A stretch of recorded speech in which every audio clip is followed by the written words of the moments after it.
हम लोग अखबार के रूप में निकाला करते थे, लेकिन अभी हम लोगों ने पत्रिका के रूप में निकालना शुरू किया है।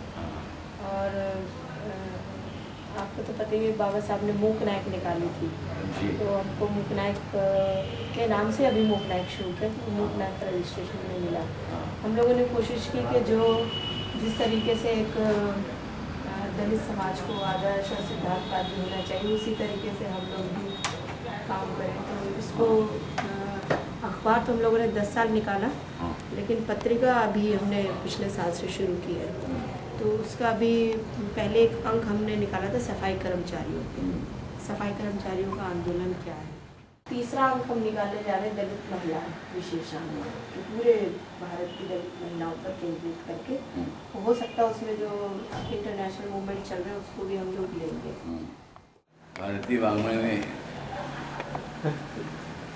भारतीय लिटरेचर में दलित और अति दलित मराठी महात्मा फुले ने शब्द यूज किया है। अतिशूद्र, इसके बारे में एक भी लफ्ज़ आया नहीं अभी तक, हज़ारों साल में। एक ही दफ़े महाभारत में शंभू आया, उसका शिरच्छेद किया राम ने रामायण में। महाभारत में बहिष्कृत आया कुमुद एकलव्य, उसका निपात ने उसको नष्ट किया द्रोण ने। शुद्र अतिशुद्र का कैरेक्टर आया नहीं। आज अछूतों की जनसंख्या भारत में 20 कोटि है। 20 कोटि है ने यूरोप का एक बड़ा राष्ट्र, समृद्धशाली राष्ट्र। एक राष्ट्र की लोक संख्या अछूत बनना ये भारतीय कल्चर के सिवा अन्य कहीं नहीं हो सकता है।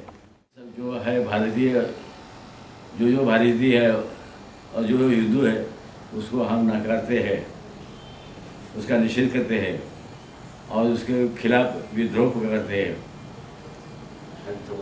नकार और विद्रोह मूवमेंट चालू हुए। डॉक्टर आम्बेडकर ने और महात्मा फुले ने, महात्मा फुले की मूवमेंट जब भी शुरू हुई तभी उसने ब्राह्मणशाही, पुरोहितशाही और ईश्वरशाही, ये तीनों शाही के खिलाफ आवाज उठाया। याला केवळ 6,000 जाती कारण आहेत आणि ही वर्णव्यवस्था आणि 6,000 जाती ज्या झाल्या त्याला मुख्यतः राजसत्तेला, क्षत्रियांच्या आणि ब्राह्मणांच्या धर्मसत्तेला चॅलेंज उभं राहू नये म्हणून 6,000 जाती 4 वर्ण तयार केले आणि ते टिकून धरले, मुख्यतः टिकून धरले। हे टिकून धरण्याच्या पाठीमागे एकच कारण आहे की आघात करणारी शक्ती वो आघात करनारी ताकत कमज़ोर रहे, इसलिए 6,000 जाति तैयार किया। और ही आघात करण्याची ताकद वाढावी म्हणून डॉक्टर आंबेडकरांनी लोकांचं संघटन करण्याचा प्रयत्न केला आणि त्याच्यातून समाजवाद आणि लोकशाही आणि धार्मिकता हे संविधान तयार केलं आणि त्या संविधानातून आज भारत एक शक्तिशाली राष्ट्र निर्माण झालेले आहे। मुद्दा एकच आहे की हिंदुस्थानचा जो पराभव झाला त्याला कारण हिंदुस्थानातले लोक दुर्बल होते आणि योद्धे नव्हते, हे त्याचं मुख्य कारण आहे। मुख्य कारण हे आहे की हिंदुस्थानातल्या जनतेला 6,000 जातीमध्ये आणि 6,000 जात म्हणजे काय, जात म्हणजे काय याचं उत्तर। जात म्हणजे एकमेकाचा द्वेष करणे आणि एकमेकाचा तिरस्कार करणे आणि एकत्र न होतं। पानिपतचं जे युद्ध झालं, मराठी पेशवाई आणि मुसलमान राजवटीचं जे युद्ध झालं त्यामध्ये त्या मुसलमान बादशाह आणि सेनापती कोण बघत होता तर हजारो चुली पेटलेल्या आहेत आणि त्या हजारो चुलीवर लोक जेवत आहेत। तेव्हा तो राजा म्हणाला, अरे ह्या एवढ्या चुली कशाला? तर सेनापती म्हणाला, ह्या जाती आहेत आणि आपल्या जातीचे सैनिक वेगवेगळे जेवत आहेत। तेव्हा राजा म्हणाला की हिंदुस्थानचा पराभव अटळ आहे। हमारे साहित्य की दिशा क्या होनी चाहिए? तो विश्व बंधुत्व और मानव मुक्ति में स्त्री पुरुष मुक्ति, सब झूठे बंधनों से मुक्ति। आज भी महिलाओं के ऊपर इतने झूठे बंधन है, इतने निर्बंध है, इतने निषेध है कि उसके खिलाफ महिला लड़ नहीं पाती है। तो ये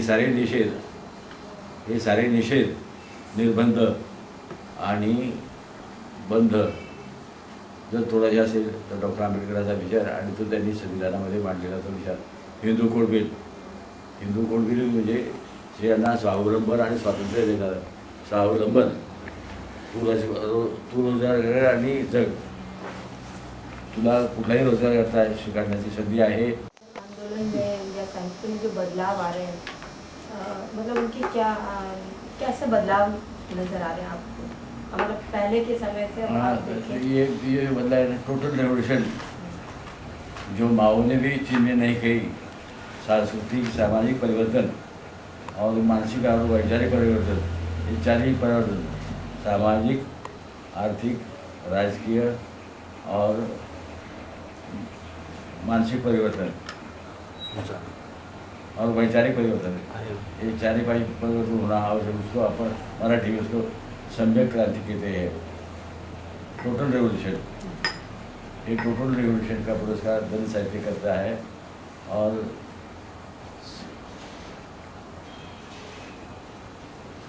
महिला को हर बंधन से वो बाप का हो, माँ का हो, भाई का हो, बहन का हो, ये इस बंधन से मुक्त होना आवश्यक है।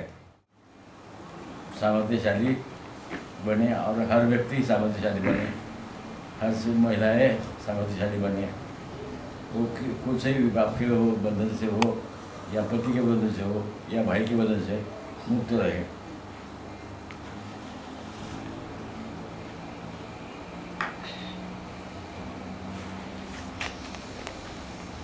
यूरोप में या अमेरिका में या रशिया में जितनी आज़ादी महिलाओं को होती है या स्त्री पुरुष को होती है, उतनी ही आज़ादी भारत में आए। ये आज़ादी भारत में इसलिए नहीं थी कि जाति व्यवस्था और विषमता। इस समय जो दलित आंदोलन है तो रुका हुआ सा लग रहा है, जैसे कि कहीं ठहर गया थोड़ा। आपको क्या लगता है इसमें?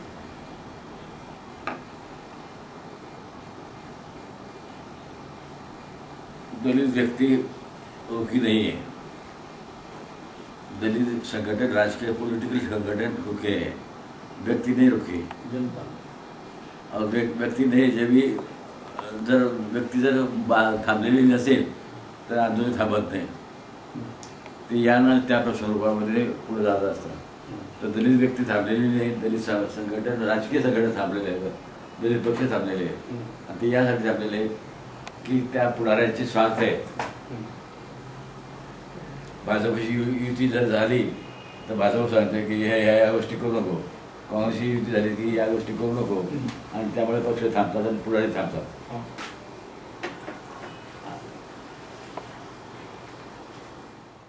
हिंदी साहित्य और मराठी साहित्य में आपको क्या अंतर नजर आता है? देखिए, पूरा भारतीय साहित्य हिंदू प्रभाव में प्रभावित है। पूर्ण भारतीय वाङ्मय हे हिंदू प्रभावानं दाबलेलं आहे किंवा त्या प्रभावाखाली चाललेलं आहे, अख्खा भारतीय आहे।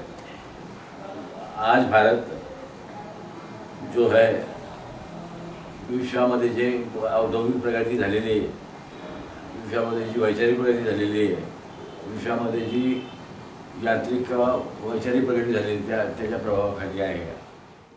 क्या संदेश देना चाहिए? सम्यक टोटल रेवोल्यूशन का पुरस्कार और मानव मुक्ति का जोरदार पुरस्कार, स्त्री मुक्ति का जोरदार पुरस्कार, ऐसा पुरस्कार कि उसको अधपतित कहे या